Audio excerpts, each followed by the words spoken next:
hello के कॉले ना यादव स्टूडियो जनकपुर धाम नेपाल म्यूजिक बार डीजे विकास सीतामढ़ी के कॉले ना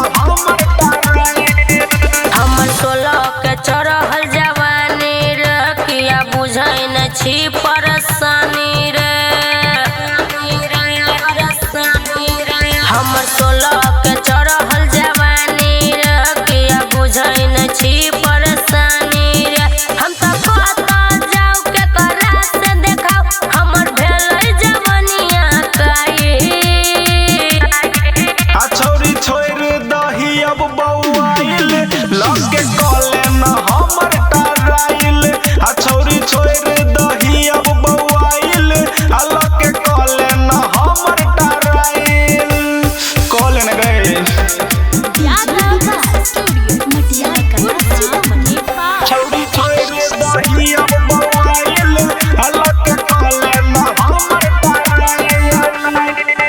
बड़ा होई छै परेशानी रे नहीं करे छोरा नदानी रे बुझन रे बड़ा होई छै परेशानी रे नहीं करे छोरा नदानी रे अब लाले ना हमर वाला रानी गे खिल जेतौ तोहर जवानी गे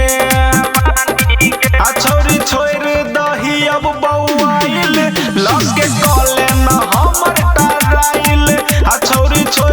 दही अब बौआइल आ लग के कॉले ना हमर टराइल कॉले ना गए डीजे विकास मटिया कला सीतामढ़ी छोरी छोड़ दही अब बौआइल आ लग के कॉले ना हमर टराइल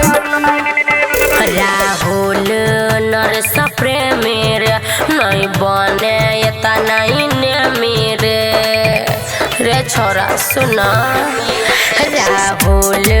नरस प्रेमी रे नहीं बने एता नहीं ने मेरे नहीं हमारा से हट तनी बाजारा तू सट तोरा कीन